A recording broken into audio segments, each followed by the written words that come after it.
on food-wise with vegetarians, if we touch it as food, majority of Hindus are vegetarians. Majority.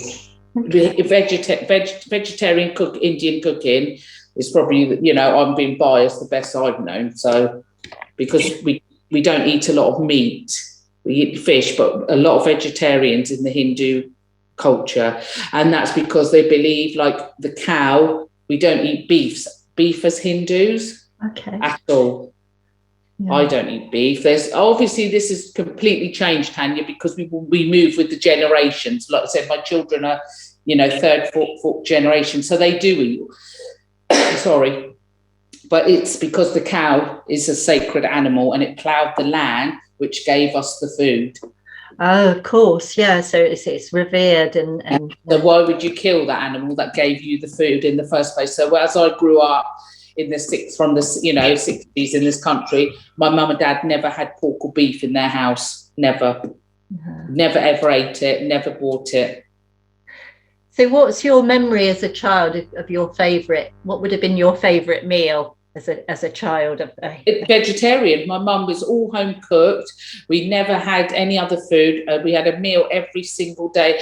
Hindus believe in, and I've now brought this into my own, you know, marriage and with my children.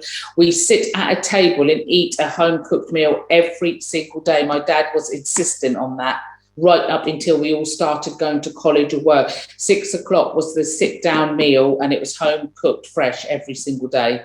Yeah. And it'd be everything: chapatis, pulses, lentils, rice, fish, chicken. You know, it was the hub of the family meal. Gosh. Do you have a favourite meal? Can you think of a favourite meal? Yes, mine would definitely be a vegetarian pulse meal or lentils with rice. That's what I loved. And chicken curry, obviously, the way we cook it. Gosh. Not the ones that you buy or take away, because we don't, you know, there's a way that we cook. That's my favourite. When we used to chicken, and that was like a you know, weekend sort of thing, because we were all off. It's sort of, you know, my mum didn't work. That was the norm for my people of my mum's generation. She didn't work until my younger brother went to secondary school, because she wasn't allowed to. She was mother at home with the kids. Yeah, gosh. So it is really important, you know, the man was the earner, woman didn't go out to work, blah, blah, blah. And do you think has that changed? Oh God, yeah. A lot more. Even in Mauritius now, you know, it's very rare. Just my mum's sort of generation that are still at home. But it was good in one, you know, my mum was desperate to get out to work, and she eventually did. But, you know, that's the way it was in those days, and that's it. It was accepted. And I thought, you know, to come home and, you know, your mum's there and your food's there and blah, blah. Because when she did start working, it was a real shock for all of us, because we all had to pull together and keep the house going while she was working. So we moaned about that, obviously, in our teen years, but we can see the importance, and I've definitely put that into practice with my own children. Yeah. You know, I like I said, I was brought up in a Hindu, and I do, even now, I'm in a mixed race marriage, and my children are mixed race, but I still, you know, attend Hindu festivals. I still wear the traditional dress.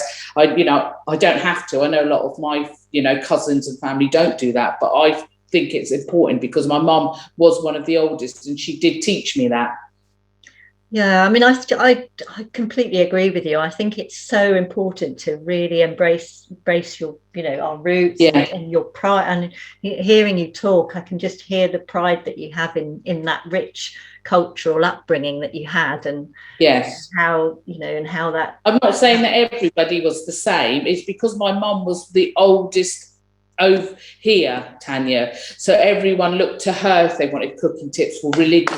She's the one that knew everything, because she was the oldest. My mum and dad were the oldest out of our community, so they were looked up to. The older you are, you know, to really sort of cap it all, the goals and aims of human life, like karma, is, you know, all good things come to those who wait, and it's the dharma. I don't know if you've ever heard of dharma.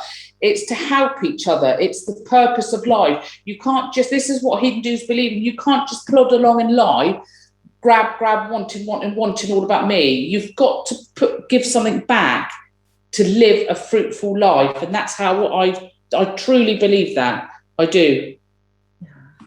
It's a very gentle faith from, you know. Yes, my mum was very.